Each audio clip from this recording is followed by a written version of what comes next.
Bonjour à tous, on va commencer aujourd'hui par une petite vidéo pour conclure le cas du contact parfait en revenant au concept de modélisation des actions mécaniques transmissibles par les liaisons parfaites. Et si on parle de liaison parfaite et de contact parfait, ce n'est pas complètement pour rien. Donc juste pour rappel, ce qu'on avait vu, c'est que quand on avait un contact parfait, localement, donc là typiquement au niveau du point P, on pouvait mettre en évidence que notre petite action mécanique locale de 1 sur 2, c'était un glisseur, ça on a l'habitude, mais le point important, c'est que ce glisseur est porté par la normale. Donc c'est-à-dire, en l'occurrence, dans le cas présent, là, on peut dire que notre petite action mécanique de 1 sur 2, ça va être une force qui va être dirigée par le vecteur n. Donc là, j'ai df de 1 sur 2. Très bien. Donc on a utilisé cette définition pour parler notamment de ce qui se passait dans les vérins, etc. Je vous renvoie à tous les exercices de la semaine dernière. Donc maintenant on va revenir aux liaisons. Alors on va reprendre les hypothèses. Donc je vous rappelle, on suppose que les solides sont indéformables, que les surfaces de contact sont parfaites. Alors parfaite, ça veut dire quoi? Ça veut dire que les géométries sont idéales. Un plan c'est un plan, alors que dans la vraie vie un plan c'est un champ de patates. Qu'il n'y a pas de jeu. Donc typiquement quand on fait par exemple une pivot glissant donc avec un cylindre dans un cylindre, on suppose d'une part que ce sont deux cylindres parfaits, mais en plus que ces cylindres ont pile poil le même diamètre. Et enfin, c'est celle-là qui va nous intéresser aujourd'hui, on suppose dans le modèle de liaison parfaite qu'il n'y a ni frottement ni adhérence.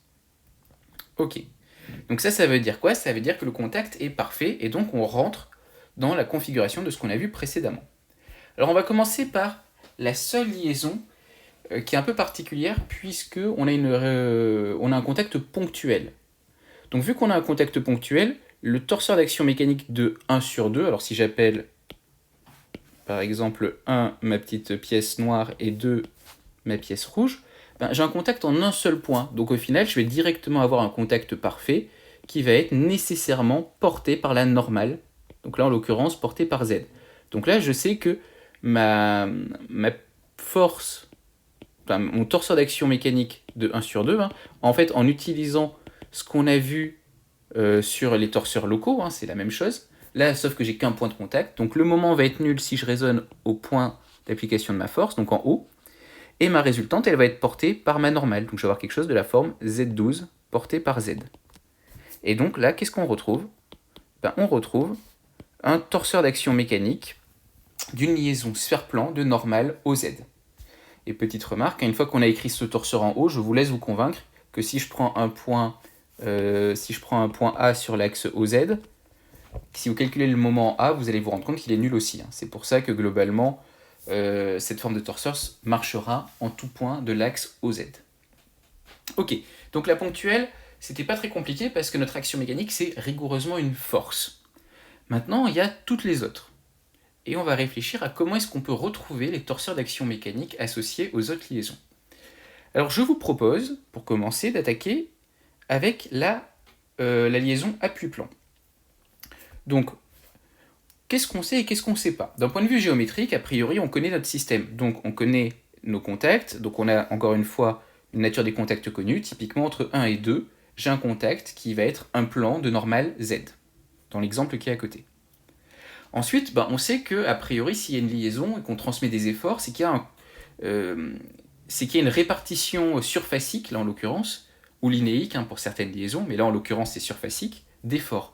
Mais je n'ai aucune idée de ma répartition d'efforts. Encore une fois, si vous posez votre main sur le mur et que vous appuyez sur le mur, pour savoir si vous avez je ne sais pas combien de kilopascal sous l'index, sous le majeur et sous la paume de votre main, c'est pas évident. Mais en chaque point, vous avez potentiellement un petit effort. Par contre, qu'est-ce qu'on sait? Si on a un contact parfait, on sait que chacune de ces petites forces va être portée par le vecteur normal au contact. En l'occurrence, la Z. Et donc la question à partir de là, c'est est-ce qu'on peut déterminer le torseur de 1 sur 2? Alors la réponse est oui, tout à fait. Et on va voir comment on fait ça. On va faire comme d'habitude. Alors je vais peut-être prendre... Oh non, on va le faire en dessous, je pense qu'on aura la place. Alors l'idée, c'est comme d'habitude, on va prendre un petit point M. Par exemple, un point ici. Voilà, je vais supposer mon point M. Je vais peut-être écrire un peu plus fin du coup. Voilà, donc là j'ai mon point M, et je vais supposer autour de ce point M un petit élément de surface. Bon, vu la géométrie de mes surfaces de contact, assez naturellement, je propose de bosser avec quelque chose de cartésien. Donc je vais avoir du dx, comme ceci, et du dy, comme cela.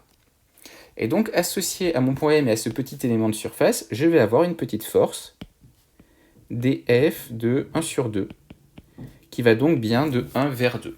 Ok, très bien. Donc ça veut dire quoi? Ça veut dire que je vais pouvoir déjà, première étape, on applique la méthode, écrire le petit torseur élémentaire de l'action mécanique de 1 sur 2. Ok, donc là, qu'est-ce qu'on va avoir? On va avoir donc le vecteur nul en moment si je raisonne au niveau de mon point, donc M, et en termes de résultante, alors un P qui va dépendre de la position, une pression qui va dépendre de la position de mon point. Alors je dis une pression, mais de façon générale, on pourrait dire une densité d'effort surfacique, c'est la même chose. Donc il va dépendre de, on va dire, x et y, je vais prendre un peu plus de place, x et y la position de mon point M, fois ma petite surface, fois ma normale, et donc ma normale, dans le bon sens, ça va être le vecteur z. Donc ça, c'est en raisonnant au point M. Et ce que je vous propose, on va prendre un point, on va dire que ce point-là, c'est l'origine. On va dire que ce point-là, c'est l'origine. Et je vais définir, du coup, avec un vecteur, excusez-moi, avec le vecteur OM, qui va être égal à petit x porté par x, plus petit y porté par y. Voilà. Donc là, ma pression, elle dépend a priori de ma position. Je ne sais pas trop ce qu'elle vaut, mais je sais que ma force, c'est ma pression fois ds fois x, fois z, en l'occurrence. Ok, donc ça, c'est la première étape. Quelle est la deuxième étape une fois qu'on connaît le torseur local au point d'application du petit effort? Eh bien, c'est exprimer ce torseur d'action mécanique locale, mais en un point qui ne va pas bouger pendant l'intégration. Je vous propose le point O qui va être l'origine de mon repère. Donc ça va nous donner quoi? Eh bien, ça va nous donner une résultante qui va être la même, donc P de xy ds porté par z. Et en moment, alors ce que je vais avoir ici, je vais l'écrire à côté, on a le fait que le moment en haut donc de notre petite force élémentaire, alors le petit moment en haut, je vais l'écrire plutôt comme ça, le petit moment en haut de l'action mécanique de 1 sur 2, ça va être égal à mon petit moment en M de 1 sur 2, plus OM vectoriel, la petite résultante de 1 sur 2. Ok. Donc c'est parti, on applique, ça va me faire vecteur nul, puisque je sais qu'au point M, le moment de l'action mécanique de 1 sur mon petit élément de surface autour du point M va être nul, plus OM qui vaut donc x porté par x, plus y porté par y, vectoriel, donc ma résultante qui vaut une force que je vais appeler df, je ne vais pas m'embêter, portée par z. Ok. df, ça va dépendre donc de ma pression et de ma surface. Très bien. Donc je calcule ce produit vectoriel et qu'est-ce que je vais avoir? Donc j'ai un terme en x df, donc x vectoriel z, ça va me faire du moins y, donc j'ai une composante sur y, et je vais avoir du plus y df, y vectoriel z, ça va me faire une composante sur x. Ok. Donc là, tout ça pour dire qu'au final, je vais avoir une petite composante qui vaut ydf qui va être portée par x, et une composante moins xdf qui va être portée par y. Et là encore, tout ça, maintenant, c'est au niveau du point O. Ok, donc ça, c'était ma deuxième étape. J'ai exprimé, alors juste pour le niveau notation, ça, je vais remplacer par df, et donc df, c'est ça. C'était juste pour gagner un peu de place. Ok. Donc, j'ai une expression de mon torseur local au point O. Dernière étape, eh bien, il faut que j'intègre pour trouver le torseur d'action mécanique de 1 sur 2. Alors, là encore, je ne vais pas complètement poser le calcul, déjà parce que je ne connais pas l'expression de P sur X. Mais ce que je peux dire, c'est qu'a priori, j'ai df qui est non nul, ou en tout cas, il existe des points où c'est non nul. Bon, je l'intègre. Z est un vecteur qui sera constant, en tout cas Z est un vecteur uniforme, quel que soit le point considéré, le vecteur Z il ira toujours vers le haut. Et tout ça pour dire qu'au final, je vais trouver une composante, que je vais appeler grand Z, allez, Z12 même, portée par le vecteur Z. Et maintenant, pour le moment. Donc j'ai la primitive, je dois intégrer YDF X sur... YDF porté par X, moins XDF porté par Y, sur l'ensemble de ma surface. Là encore, le vecteur X et le vecteur Y, ils ne dépendent pas du point. Donc mes vecteurs, Z, X et Y, ils ne dépendent pas du point. Donc je vais pouvoir, là encore, les sortir de mes intégrales. Ce qui fait qu'a priori, je vais avoir une composante sur X et une composante sur Y. Après, DF, je ne sais pas trop ce que ça vaut. Bon, et puis Y et X varient entre je sais pas quoi et je sais pas quoi. Du coup, a priori, je vais avoir une composante non nulle sur X, que je peux appeler L12, et une composante non nulle sur Y, que je peux appeler M12. Et là, qu'est-ce qu'on reconnaît ? Et bien là, on vient de trouver la forme d'un torseur d'action mécanique transmissible par une appui-plan parfaite. Ça, c'est la forme du torseur que vous avez dû apprendre dans votre tableau de liaison. Ou plutôt, vous l'avez peut-être appris plutôt en colonne, je peux l'écrire aussi en colonne. L12, M12, 0, au point O dans la base petit b, si petit b c'est ma base x, y, z. Voilà, donc là on vient de redémontrer à partir du modèle local d'une action mécanique de type contact parfait qu'une appui-plan, le torseur global d'une appui-plan était de cette forme-là. Donc ce qu'il faut retenir, c'est que ce que je vous ai dit au début en utilisant la complémentarité des torseurs cinématiques, enfin la complémentarité croisée, on va dire, des torseurs cinématiques et des torseurs d'action mécanique transmissible, je vous rappelle ce qu'on avait vu, on avait vu que la résultante du torseur d'action mécanique de 1 sur 2 était complémentaire du vecteur vitesse du torseur cinématique de 1 sur 2 si j'exprime mes deux torseurs au même point. Et de même, le moment de l'action mécanique de 1 sur 2 était complémentaire du vecteur taux de rotation du torseur cinématique de 1 sur 2, là encore, si j'ai bien exprimé mes deux torseurs au même point. C'est comme ça que j'avais introduit au début du cours alors si je retrouve, voilà, action mécanique parfaite, on va reprendre 2 secondes, je dois voir ça encore écrit, voilà. Je l'ai pas pu, ok. Bon, en tout cas, voilà, c'est comme ça qu'on l'avait justifié. L'idée, c'était que ce vecteur-là et ce vecteur-là étaient complémentaires. En gros, quand j'ai des zéros dans l'un, j'ai pas des zéros dans l'autre et réciproquement. Et ce vecteur-là et ce vecteur-là étaient complémentaires. Donc c'est comme ça qu'on les a vus, ces torseurs. Pour rappel, on a vu dans le TD3, si je dis pas de bêtises, en fait, d'où ça vient cette histoire de complémentarité de torseurs. Ça vient de votre cours de 2e année, si on parle de la puissance dissipée dans une liaison parfaite. Donc en fait, l'air de rien, j'ai utilisé un résultat de cours de 2e année, mais en pratique, c'est plutôt comme ça que vous allez retenir les torseurs d'action mécanique transmissibles. Donc retenez-le comme ça, c'est très bien. Si vous avez pour l'instant appris comme ça, tout le monde fait comme ça. Mais je voulais juste insister sur le fait que ça sortait pas complètement du chapeau. Et maintenant qu'on a fait, j'avance un peu, et maintenant qu'on a fait du modèle local d'action mécanique, on peut démontrer hyper proprement, la forme des torseurs d'action mécanique transmissibles par les liaisons. Bon, donc là on l'a fait pour une appui-plan. Hop, c'est la démo écrite un tout petit peu différemment, mais c'est la même chose, c'est ce qu'on a fait. Ok, très bien. On peut faire le même genre de raisonnement pour une pivot glissant, par exemple. Alors, pour une pivot glissant, on va réfléchir un petit peu.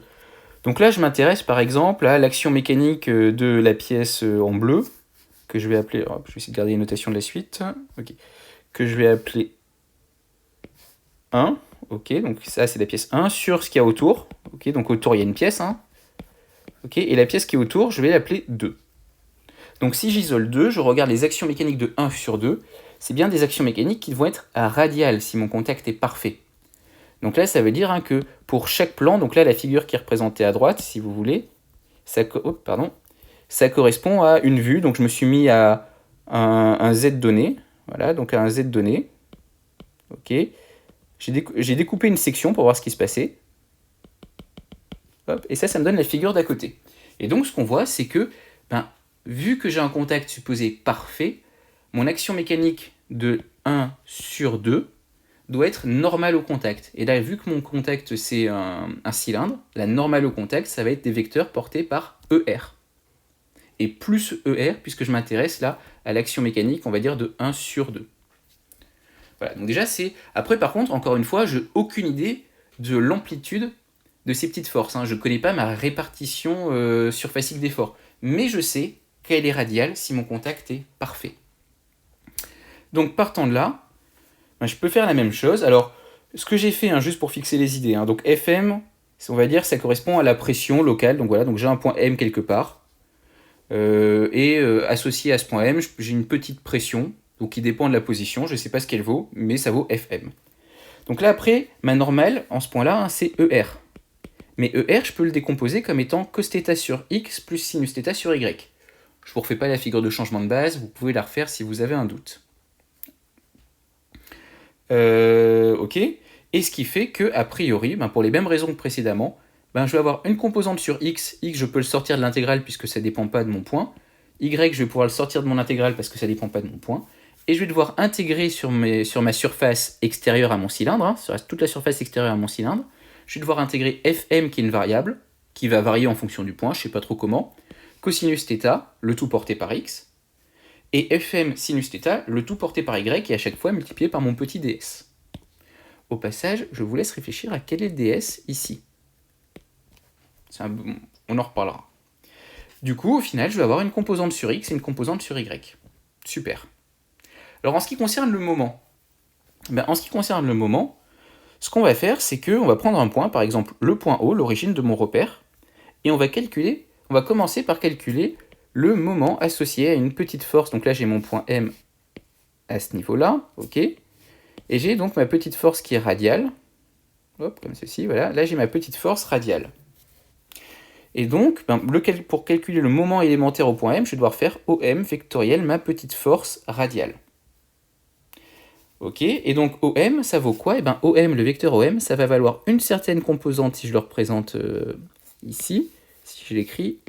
OM, je vais pouvoir le décomposer comme étant une composante suivant Z, que j'ai appelée Z ici. Ok, donc ça me permet d'arriver jusque là. Puis une composante radiale. Voilà, en gros, OM, si vous voulez, c'est OH plus HM.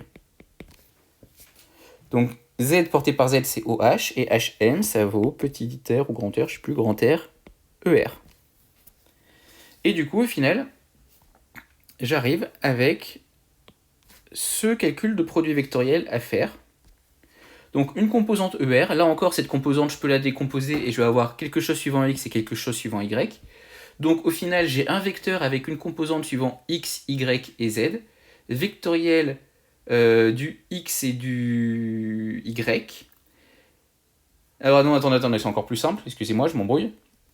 Quand on va faire notre produit vectoriel, on va avoir ER, vectoriel ER, ça va me faire le vecteur nul. Donc ce qui va me rester, c'est simplement une composante en Z vectoriel ER. Et donc là, si on... Bon, je vais quand même finir par la refaire, cette figure de changement de base. J'arrive pas à ne pas faire de figure de changement de base. Ok. Donc, donc là, j'ai du Z, X, ER, Y, Eθ. Donc, si je fais du Z vectoriel ER, ça va me donner du Eθ. Et Eθ, je peux le décomposer. J'aurai une composante suivant X et une composante suivant X et une composante suivant Y. Donc tout ça pour dire, à la fin, ce produit vectoriel, localement, il aura potentiellement une petite composante suivant X et une petite composante suivant Y. Il me reste plus qu'à intégrer sur ma surface. Là encore, je le fais de façon formelle. Le vecteur X et le vecteur Y sont uniformes, donc je peux les sortir de l'intégrale. Et au final, je vais avoir une composante de moment suivant X et une composante de moment suivant Y. Et là, qu'est-ce que je viens de démontrer ? C'est que ma pivot glissant d'axe OY, son torseur d'action mécanique transmissible, c'est celui-là.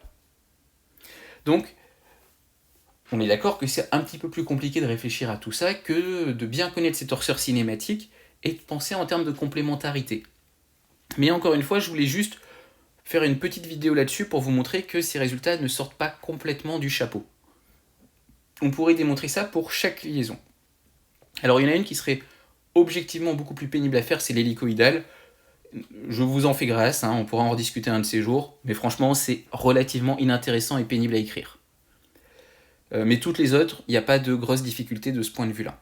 Donc vous pouvez essayer de les redémontrer si ça vous amuse.